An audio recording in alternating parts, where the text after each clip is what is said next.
So my name's Stephen Booth. I'm a principal architect at EPCC, and I'm going to be talking about my sort of small project looking at federated IAM for existing infrastructures. Now, we are an existing infrastructure. You know, EPCC is it's now the National Supercomputer Center. We've provided HPC services for many, many years. We run Archer 2, we have a Tier 2 system, we have a system in Dirac. We're part of an existing landscape that we want to move sort of forward into the Federation so that, you know, all of the other projects that, you know, you're looking at can come in and use our facilities sort of seamlessly and, you know, without extra overhead. So the kind of, you know, broad overview of the project is what it's really, I'm looking at that problem. You know, how do we bring things that exist into Federation? And I want to look at a kind of a bottom-up approach, not define a whole Federation and then, you know, make it happen, but say, start from where we are. You know, what are the easy steps we can make to move, you know, forward, you know, into Federation? You know, so it's a bottom-up approach. I'm concentrating on identity and access management. Now, a large fraction of the room will have said, oh, what again? You know, we've been doing identity and access management for decades, you know, and a lot of it's very successful. We have EduGain, you know, it's been around a long time. You know, earlier this year, I had to renew my EduGain certificate, which had a 20-year lifetime. You know, right? You know, that's how long, you know, we've been consuming. But, you know, and an awful lot of work has been done.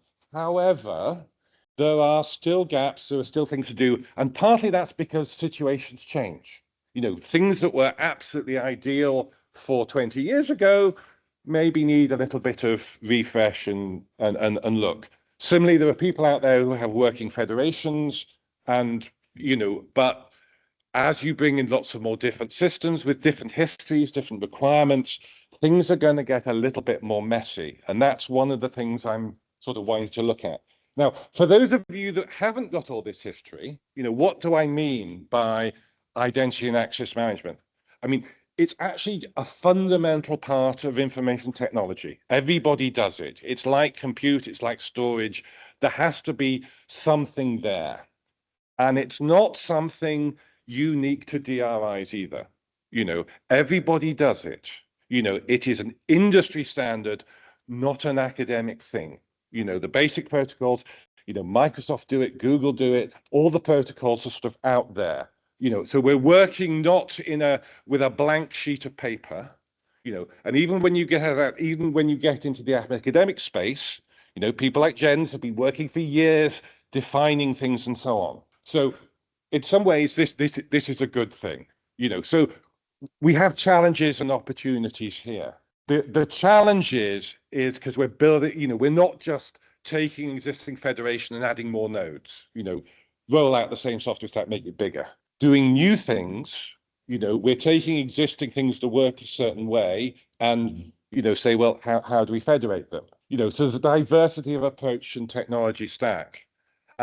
Sometimes it can be very, very almost trivial things that you hit. For example, in EPCC, we tend to give people multiple accounts if they're on different projects. If you ever use Globus, Globus really doesn't get this idea at all. Globus says you have an identity. Accounts go with identities, it's one-to-one, and you have to work around that quite hard. And these are the kind of problems and gotchas that it would be nice to sort of identify maybe at this stage and say, you know, what do we want to look at?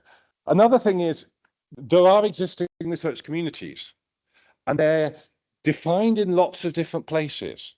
And you could try and set rules, but I sort of suspect that if you try and say, well, we'll define all our communities here, you'll never get control over it. They appear in places. A lot of them from institutions. You have research groups, they're part of an institution, it comes from the university.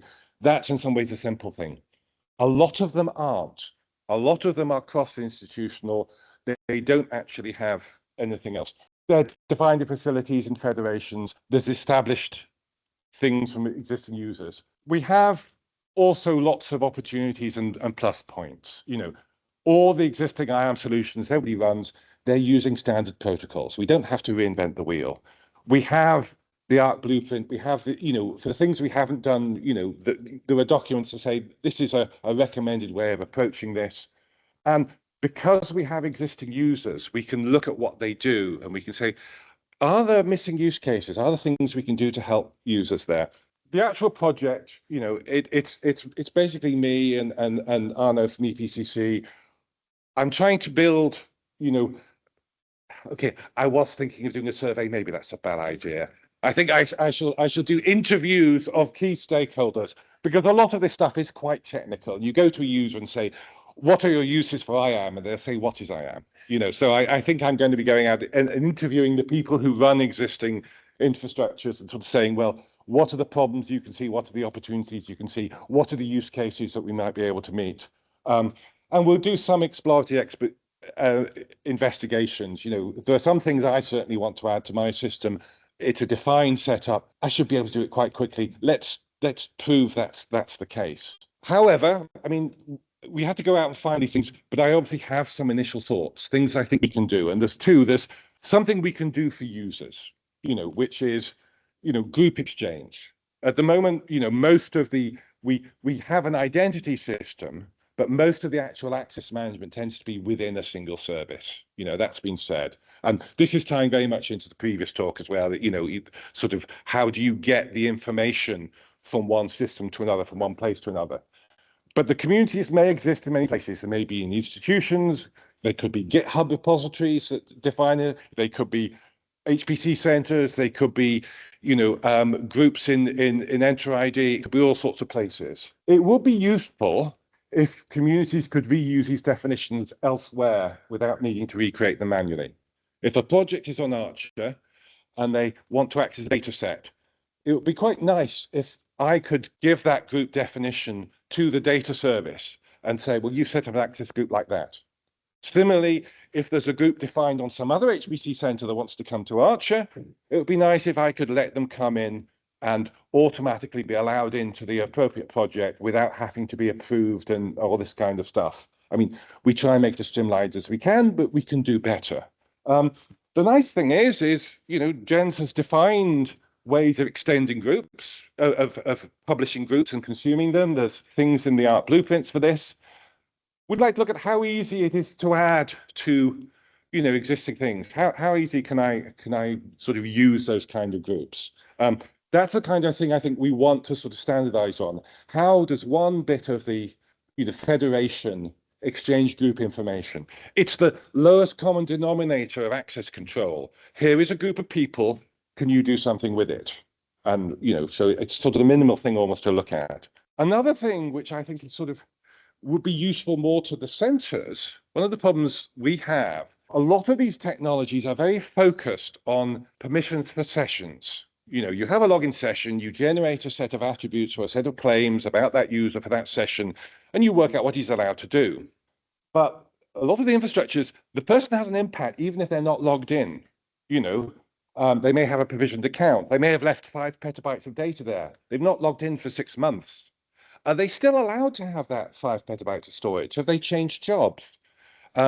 Waiting till they next log in, you know, is a bit of a problem. So a lot of centers, we would like to know information about our users, up-to-date information from the Federation without requiring them to log in. Now, obviously, we could just say, you make sure you log in every 6 months or something bad happens, but there's other ways to do it. So the Identity Federation helps as this information updates whenever the user logs in.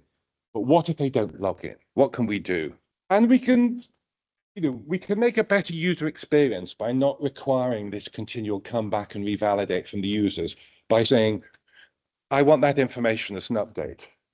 Now, it turns out I went and looked up the OpenID specification. It's been standardized, I think last year, 24, it was standardized, and I reread it. And the nice thing is, in OpenID, they've made, you know, this a much more clear use case in the standard. You know, it says in section 11 that you can use a refresh token to go to the user info endpoint and find out up-to-date information about a user without a login. That's now in the OpenID standard. That would be a really nice feature to explore for this kind of, what's happened to the user. SAML has attribute servers, which in principle you could go and do the same thing, but you then get into the whole problem of releasing the attributes, whereas OpenID has a built-in consent and revoke. The user says, I will release this information to you. I authorize the scope. They can also come back and say, no, I no longer want you to be able to do that. What you do when the user moves institution, they've left 5 petabytes there, is still a problem. But at least you have that problem, rather than wondering whether the user is ever going to come back. So it's not a complete solution, but it's part of the landscape that we'd like to have. So that's pretty much it. I guess the other issue that I think we will have is attribute release, but I have no great solutions for that as yet. Okay, thank you very much.